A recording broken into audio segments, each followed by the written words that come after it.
कांग्रेस सिर्फ मुसलमानों की राजनीति करती है, वो हिंदुओं को दोयम दर्जा का समझती है। किशनगंज से लेकर दूर दूर तक घुसपैठिए घुसा दिया 70 सालों में कांग्रेस ने।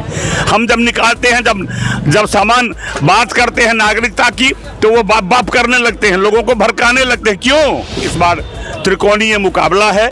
जन स्वराज के उम्मीदवार जो एक मुखिया परिवार से आते हैं, पिछले 25 सालों से उसका मेघवन पंचायत के मुखिया हैं, वो मुख्य मुकाबले में आते जा रहे हैं, उनके साथ लोग जमा हो रहे हैं। इसलिए इस बार पहली बार हम ट्रेंगुलर फाइट में लड़ने वाले हैं। अभी हम मौजूद है बेनीपट्टी विधानसभा क्षेत्र के लोहा हाई स्कूल पर, और यहाँ पर जो है एक संबोधन कार्यक्रम रखा गया था। अभी हमारे साथ मौजूद है बेनीपट्टी विधानसभा के एनडीए प्रत्याशी विनोद नारायण झा जी।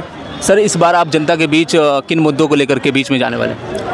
देखिए, हमारे पास सबसे बड़ा मुद्दा है कि नीतीश कुमार जी को फिर मुख्यमंत्री बनाना है, और ये जो डबल इंजन की सरकार है, जिसमें नरेंद्र मोदी और नीतीश कुमार की जोड़ी है, उसको कायम रखना है। क्योंकि जो विकल्प लोगों ने दिया है, विरोधियों ने दिया है, कांग्रेस ने जो घोषणा की जो तेजस्वी मुख्यमंत्री होंगे, तो लोग सिहर गए हैं और लोग डर गए हैं कि यदि फिर वो मुख्यमंत्री हुआ तो वही जंगल राज आएगा जो इनके माता पिता के राज में आया है। इसलिए लोग डर से लोग सिहर गए हैं। इसलिए फिर जंगल राज नहीं आए, फिर गुंडा की राज ना आए, इसलिए दोबारा नीतीश कुमार जी आवश्यक हैं। वो मेरा पहला मुद्दा। सर, जो कल तेजस्वी यादव जी कह रहे थे सभा में कि हमारी तरफ से जो है इंडिया गठबंधन की तरफ से सीएम और डिप्टी सीएम के चेहरे का ऐलान कर दिया गया है, लेकिन एनडीए में अभी भी पेच फंसा हुआ है और इस बार जो है नीतीश कुमार को मुख्यमंत्री नहीं बनाएंगे भाजपा।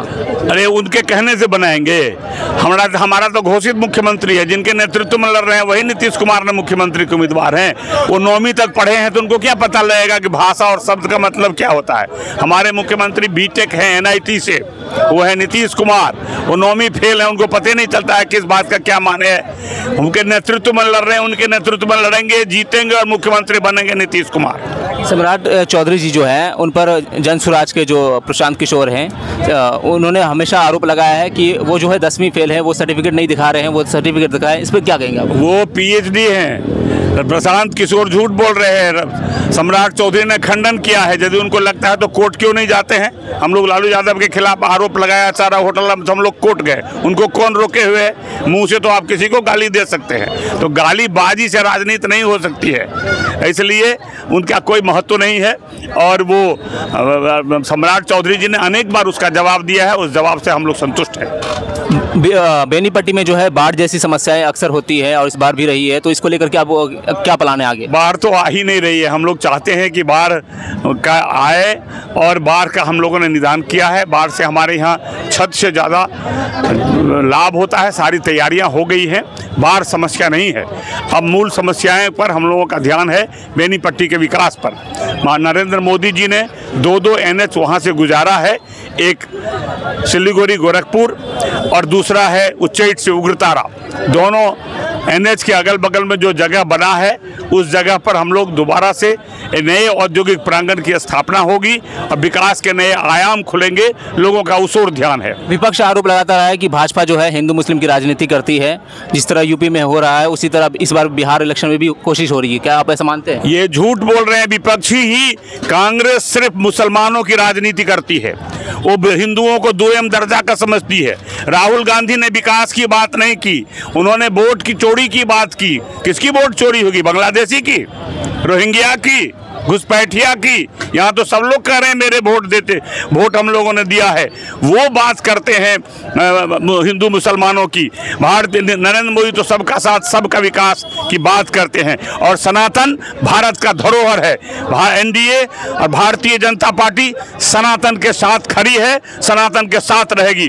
तुष्टिकरण की राजनीति कांग्रेस को मुबारक हो। कांग्रेस बर्बाद हो गई, देश अब बर्बाद नहीं हो। कहा जाता है कि घुसपैठी कौन है? जब आपकी सरकार 20 सालों से है, तो घुसपैठी फिर कैसे यहाँ आ गए? यदि नहीं है तो डर क्या? तब घुसपैठिए के लिए तो रोक क्यों रहे हैं भाई? घुसपैठिए नहीं है। किशनगंज से लेकर दूर दूर तक घुसपैठिए घुसा दिया 70 सालों में कांग्रेस ने। हम जब निकालते हैं, जब सामान बात करते हैं नागरिकता की, तो वो बाप बाप करने लगते हैं, लोगों को भड़काने लगते हैं। क्यों? क्योंकि उनको दर्द है कि मेरा वोट बैंक हट जाएगा, मेरा घुसपैठिए का जो उनका वोट बैंक है वो घट जाएगा। विपक्ष कह रहा है कि मुसलमानों को निशाना बनाया जा रहा है, ये सोच करके बोलते हैं। वो मुसलमानों को डराना चाहते हैं, मुसलमान को डराकर और चाहते हैं हिंदू डरे। ये नहीं होगा, सब साथ रहेंगे, सब साथ हैं, सब साथ रहेंगे। बेनीपट्टी में एमवाई फैक्टर अभी कैसा है?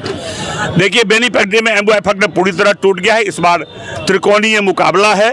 जन स्वराज के उम्मीदवार जो एक मुखिया परिवार से आते हैं, पिछले 25 सालों से उसका मेघवन पंचायत के मुखिया हैं, वो मुख्य मुकाबले में आते जा रहे हैं, उनके साथ लोग जमा हो रहे हैं।